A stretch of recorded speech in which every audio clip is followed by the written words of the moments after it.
Hey guys, and welcome back to another episode of Tales from the Stash. Now, as you already know, I have stuff from my collection behind me, and I like to share with you. And let's go no further than that. Anyway, so here's what I'm going to share with you today. This is Revell-Monogram's F-15E Strike Eagle 148. This has got to be the best kit. I've built 3 of them. I actually built one as a standard. I actually built one as a Desert Storm version, and I built one by converting it into an Israeli F-15, which I'll explain in a little bit later. So, before we go into this, let me give you a brief history on the F-15E Strike Eagle. McDonnell Douglas did a private venture project because the Air Force was looking for a replacement for their F-111 aardvarks. Well, they narrowed down to McDonnell Douglas's F-15 and the F-16. The F-15E Strike Eagle won because it wouldn't take very much to change the production line at the McDonnell Douglas plant in St. Louis. Another advantage it had, its size, it could carry a lot of weapons. Even though the F-16E, which had a different wing, so it was able to carry more ordnance and stuff, it was still easier to convert the line without a problem. The other advantage is 2 tails, 2 engines, makes life a lot easier, and it also had plenty more room for potential for adding more sensors or newer software or even new sensors and stuff. So it made life a lot easier. Made its debut in Desert Storm, taking out scuds, doing tank busting, you name it, it did it. It's not just a mud mover, it's also a fighter because it was based off of the air superiority version of their F-15, from the A to the D. With a few structural modifications, it didn't make much of a difference. Maybe external fuel tanks, more pylons to hang on. Sorry about that, I had a brain fart. It's also done some work post-Iraqi, Desert Storm. It's served in Kosovo, Afghanistan, Iraq, back in 2003, also known as Operation Anaconda, Enduring Freedom, and so on. And it's done a few other missions too. The aircraft itself is not just used by the United States. The variants of the F-15E were also used by South Korea, which is the F-15K, the Singapore, the F-15SG, Israel, the F-15I, and Saudi Arabia, the F-15S and the SA. The differences between the Saudi Arabian versions of the S and the SA really isn't much. It's mostly internal and a new radar. Israel, airframe's the same, but they put in their avionics and equipment to suit their environment. And, of course, Korea and Singapore, self-defense. Now, there are some slight differences between each variant. I'm not going to get into it. But the big difference between the South Korean and Singapore version as compared to the rest is 2 different types of engines. They actually ordered the F-15 variant with General Electric engines as well as Pratt & Whitney engines. Depends on which version that they sold, but either way, they got them. If you want to know more about the aircraft, I recommend checking out F-15E Strike Eagle.info. That will tell you everything from soup to nuts about the F-15E Strike Eagle, even from its humble beginnings. That's the best way to describe it. Matter of fact, it'll tell you what it can carry because it can carry so much it can carry such a wide variety of ordnance as well as so much. It's basically a supersonic bomb truck, more or less, and it's still agile like its air superiority counterpart. So it hasn't hit the Air National Guard yet. Anyway, so now the F-15E Strike Eagle has been represented in 132nd, 148, and 172nd. We're not going to get into the bigger or the smaller scales, and we're just going to focus on the scale that I work on, which is 148.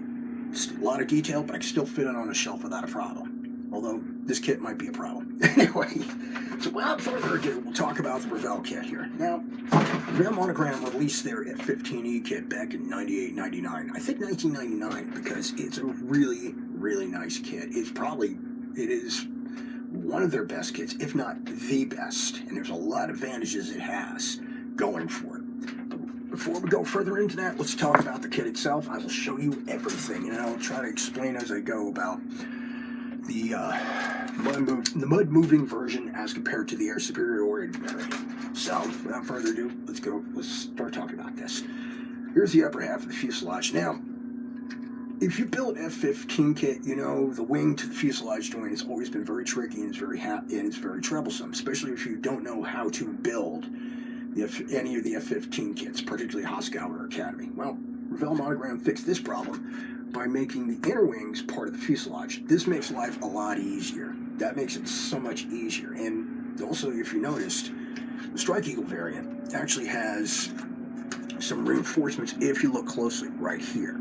These are not on the air superiority variants, although it might be since you're heading towards the end of their life. This is main tires, main gear tires. Now these are bigger. Now with the Revell-Monogram kit, they're flattened. Some people like that, some people don't. It's kind of a divisive issue. Personally, I don't mind. I'm going to use them anyway because it'll keep the model kit sitting level without a problem. That's a good thing for me. Oh, that reminds me. Horizontal tails on the Strike Eagle. If you can look closely here, you notice there's reinforcing bands on that. There's a difference. But that's the upper fuselage half. Here's the lower fuselage half. Now, another difference is, once again, more reinforcements. If you can see carefully where my finger is, right there. And with the F-15E, it's got a different set of tail booms. These are right here. They're not pointy. There's actually blisters on the back, which you can glue on. In the Monogram kit, you don't have to. But you can tell the distinct difference. Also, there's the fairing for the 12mm ammunition drum. I think it's to carry more ammo. And because it's a Strike Eagle, the main gear is beefed up, hence the main gear tires being bigger. You see the main landing gear doors are bulged because of the landing gear. These are major differences on the F-15E. As you can tell by the describing though, even though it's a little on the petite side, it's your typical Monogram. It's nicely done. It's also very well done. It's not overstated. The F-15E doesn't have a lot of rivets. As a matter of fact, the F-15 doesn't have rivets in general. It's generally a smooth aircraft, save for the panel lines. Let's see. Of course, intake covers. I'll explain that as I go to the next sprue. Okay, here's the next set. Now, I was talking about conformal fuel tanks. These actually glue on the side of the lower fuselage that I just showed you. And they have pylons for these. You got 3 on each side, as well as one long one that goes just under here. As you can tell, I'll explain that a little bit later. But here's the rest of the kit. This kit is a really, really nice kit, especially for the money, which I'll discuss. Here's the cockpit. It's already updated. All you have to do is just paint it, dry brush it, you're good to go. Have some good references. This is the rear instrument panel. This isn't a co-pilot or a training pilot. This is actually a weapon system officer.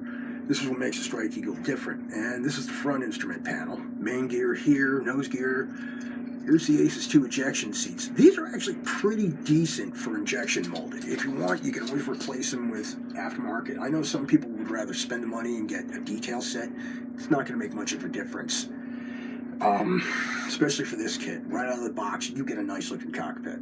You shouldn't have to worry about that. This is the intakes here. The reason why for the intake covers, unfortunately, there's a nasty seam when you glue these and these together. There's going to be a nasty seam. Now, unless you really go with a wooden dowel and sandpaper and putty, that's what the intake covers are for. Some people really can't reach into there. I know I can't. I try to do it best I can, but sometimes I can't. Here's the engine exhaust. This is another reason why I tell you don't have to use photo etch or any resin aftermarket stuff for this kit.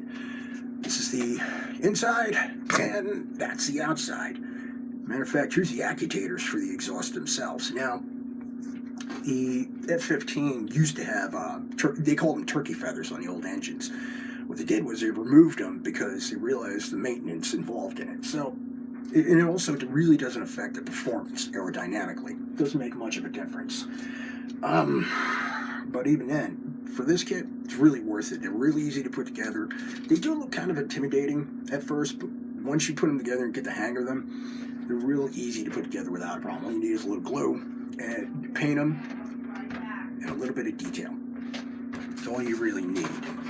And here is the third half here. This is the front fuselage assembly. Intakes, speed brake, tail fins, lower wings, burner cans here. Once again, you don't really need much work on them. If you want, you can use photo etch parts, but you don't have to. Especially in this case, because you really can't see in there. It's pitch black. Well, allegedly. I was kind of concerned when I first built this, the first time around. I was kind of concerned because I was afraid it was going to be some trouble trying to fit the nose half to the rest of the fuselage when I assembled everything. No problems. Matter of fact, the whole kit goes together very well itself. Very little filler, very little putty work, very little sanding. Matter of fact, if you build this right, you won't need any of it at all. Maybe a couple swipes with a sanding stick. That's about it. Maybe some rescribing. Otherwise, the rest of the kit goes together beautiful. Now, I'm going to point this out. Revell-Monogram released this kit, as well as they also released a fancier boxing for a few dollars more, but you get more stuff with it. And from ProMod, which they actually added more stuff to this. Matter of fact, here's what I was talking about for the CFTs. These are the other pylons. And of course, now if you get the Revell-Monogram kit, what you're going to get is sidewinders and fuel tanks. Now, if you get the Pro Modeler, or if you get the Revell Germany release, you actually get extra weapons with this. This is a good thing. I think these are GBU 10s or 12s. I don't remember the actual which ones, but I do know they're big. You can actually use these on the kit. There's 4 of them provided. Of course, Lantern Pod here and here. And they also had some more stuff in the Pro Modeler and Revell Germany release. They gave you A120 AMRAMs. The other one's in the box, by the way, in case you're wondering where it is. We only get 2, not 4. Real aircraft only carries 2 each. A pair of Sidewinders, a pair of AIM-120s. That's post Desert Storm. And of course, GBU 15s right here. And you have a data link pod for the GBU 15s. That's a beautiful thing right there. Here's the clear parts. Now the canopy for the kit is actually actually 3, if you count the other half.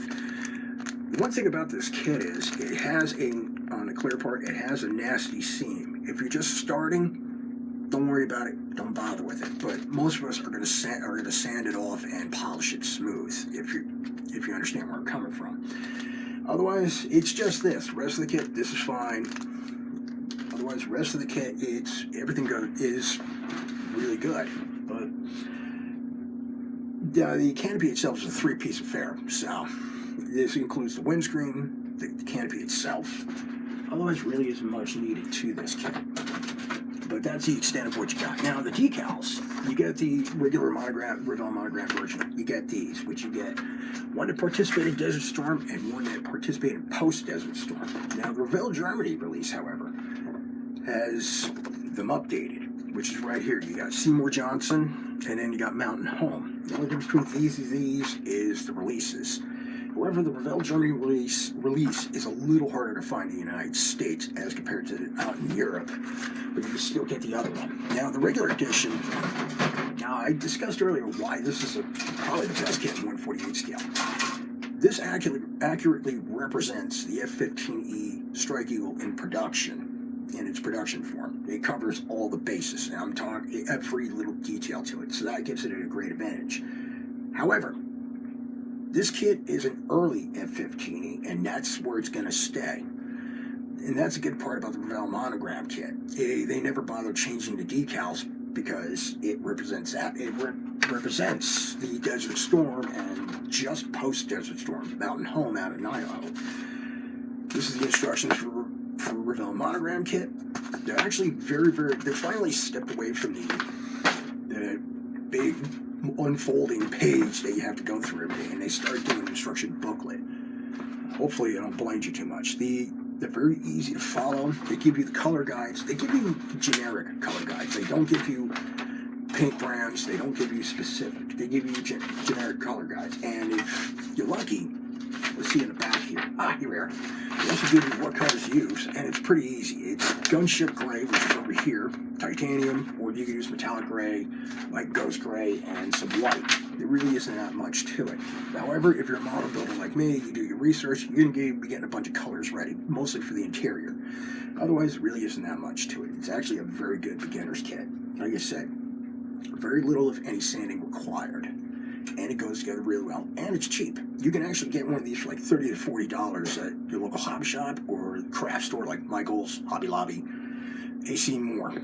It's readily available. That's the beauty of this kit. I already mentioned the disadvantages. There's a couple of nitpicks I got. Like I said, the intakes are a problem, the seam on the canopy, the lack of ordnance. However, as I mentioned before, if you get the Revell Germany or Pro Model release, you get more ordnance. However, this is where I'm going to explain. The problem with the F-15E is it can carry a wide variety of ordnance. So it's even if it's a no-win situation. Even if you pick up the weapon, say it's a no-win situation, but its price beats everything because it's cheap and it's easy it's easy to put together, and it's easy to find. So really not much of a problem. But back to the molds. Excuse me. Back to the molds. This represents an early F-15E, so any extra, unless you get a Revell Germany or a Pro model release, this is what it's going to be. You're just getting a run-of-the-mill early F-15E. However, there are aftermarket sets out there. Wolfpack D makes a update set and a couple of conversions. You can bring it up to our Operation Iraqi Freedom standards. You can bring it up to Israeli. You can bring it up to Singapore, Saudi Arabian. However, decals, you might be on your own. However, but if you go to a hobby shop, they can order decals for bring it up to that, or you can pilfer them from an Academy kit. That's totally up to you. And even then, even if all that, it's still cheaper than an Academy or Hasegawa kit. Well, especially the Hasegawa kit. Now, like I said, this is the best one on the market. It's worth every penny. And even if you don't want to get an aftermarket set where you can bring it up to those standards, you still pilfer from the Academy kit, as long as you know which boxing it is. Sometimes you might luck out. You might find some spare parts from the Academy F-15C kit and use them on here. I've actually done that with when I converted it to an Israeli F-15. Didn't take much. It really didn't take much. Some patience, a little bit of work, a little bit of research. Problem solved. But the kit itself, wonderful. It is a great kit. You can't beat this kit with a stick. I mean, even with all the research you got to do and work and stuff, it's just a good kit, period. And the reason why I like this one over everything else, I grew up building monogram kits. Now, older monogram kits had a lot of raised panel lines, and the fit was above average at best. At worst, it was mediocre. And during the 90s, Revell-Monogram, they started really putting out some really good kits. Their Catalina kit, their Henkel 111 kit, they put out a P47N. That's where they really started making some really, really nice kits. And this one is definitely their winner. Now, be aware with this kit, the F-15 Eagle is a big bird. It's bigger than a Phantom. It's way bigger than an F-16. I think the only thing that comes close to it is an F-14 Tomcat, and that's big. So if you build this one, you better have some shelf space ready, especially if you got a big bookshelf, take advantage of that. You might have some trouble trying to fit in, but you can put it on top. And that's all I got for now. So I just lost my train of thought. Par for the course. So this is what I got for now. Happy modeling, take it easy, and I will talk to you guys again soon. Maybe I'll come back with a video with whatever I'm working on. Take care.